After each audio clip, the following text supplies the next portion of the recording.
Tolong, teriakan histeris penumpang lift di resort Bali diduga tali lift terputus mengakibatkan 5 karyawan tewas dalam insiden tersebut.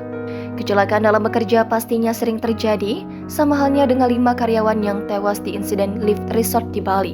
Lift resort di Bali itu dikabarkan terjatuh dengan kemiringan 90 derajat. 5 orang dinyatakan tewas setelah sebuah lift atau gondola jatuh di salah satu resort di Kabupaten Gianyar, Bali pada Jumat 1 September sekitar pukul 13.00 waktu Indonesia Tengah. Para korban adalah karyawan resort. Dari hasil olah TKP, insiden tersebut terjadi diduga akibat tali seling yang terbuat dari baja putus hingga tabung lift terjun bebas. Lift tersebut biasanya digunakan oleh tamu dan karyawan sebagai sarana untuk mengakses area resort yang dibangun di atas tebing.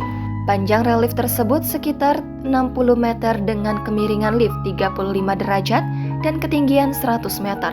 Saat kejadian, kelima korban naik lift beberapa waktu kemudian lift tersebut berjalan.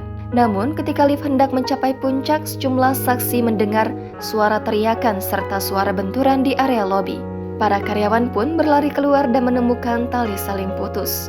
Sementara lift dan korban terhempas dari rel. Para saksi menemukan korban tergeletak di dekat lift dalam kondisi bersimbah darah. Kapolsek Ubud Kompol Imade Uder membenarkan kejadian tersebut.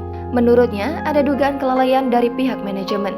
Dikutip dari Tribun Bali, di pintu gerbang resort para karyawan di lobi terlihat murung.